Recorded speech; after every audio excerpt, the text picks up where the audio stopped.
আসসালামু আলাইকুম রহমতুল্লাহ।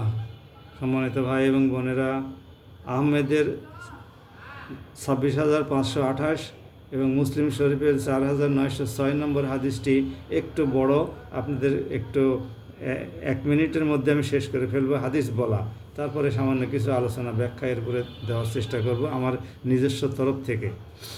তার আগে একটু রিকোয়েস্ট করি, আমার এই ইউটিউব চ্যানেলটি মেহরবানি করে আমরা সাবস্ক্রাইব করুন। আমার ইউটিউব চ্যানেলের নাম হলো ডক্টর আতাউরস অ্যানালিসিস।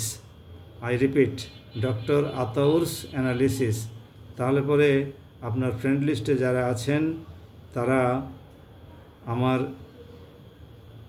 প্রকাশিত এই হাদিসগুলো, আল্লাহর নবীর এই নির্দেশগুলো, তরিকাগুলো জানতে পারবেন।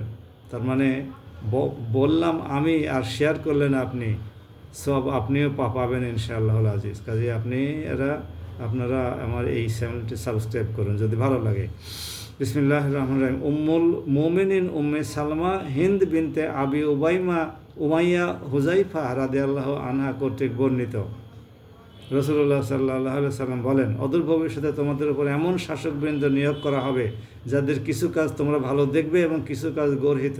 সুতরাং যে ব্যক্তি তাদের গর্হিত কাজকে ঘৃণা করবে সে দায়িত্বমুক্ত হয়ে যাবে, এবং যে আপত্তি ও প্রতিবাদ জানাবে সেও পরিত্রাণ পেয়ে যাবে। কিন্তু যে ব্যক্তি তাতে সম্মত হবে এবং তাদের অনুসরণ করবে সে ধ্বংস হয়ে যাবে।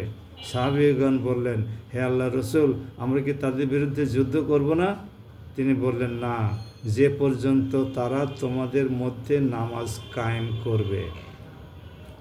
সম্মানিত ভাই এবং বোনেরা, আমাদের উপরে যে সমস্ত শাসকবর্গ নাজিল হয় সেই সমস্ত শাসকবর্গের অধিকাংশ এ পর্যন্ত অত্যাচারিত শাসকবর্গ ছিল। তাদের মধ্যে কিছু কিছু ভালো কাজ তারা করেছে, আর বেশিরভাগই সমাজকে দ্বিধা বিভক্ত করে একবারে হানাহানি সৃষ্টি করার জন্যে, ভাতৃঘাতী সংঘর্ষ সৃষ্টি করার জন্য বীজ রোপণ করে গেছে। তারা নামাজে বাধা দিয়েছে, নামাজ কায়েমের জন্য উৎসাহিত না করে নামাজে বরং বাধা দিয়েছে। যারা নামাজ কায়েমের চেষ্টা করতে গেছে তাদেরকে নানান রকমের তকমা দিয়ে, নানান চেতনার বুলি শুনিয়ে তাদেরকে নিরুৎসাহিত করা হয়েছে। তাদের উপরে আক্রমণ, জেল, জুলুম, খুন এই সমস্তগুলো করে তাদেরকে অপমানিত, অপদস্থ করা হয়েছে। আমাদের একটা গোষ্ঠী তাদের পক্ষ নিয়েছি আমরা, এবং তাদের সাথে লাঠিয়াল বাহিনী হিসেবে কাজ করেছি।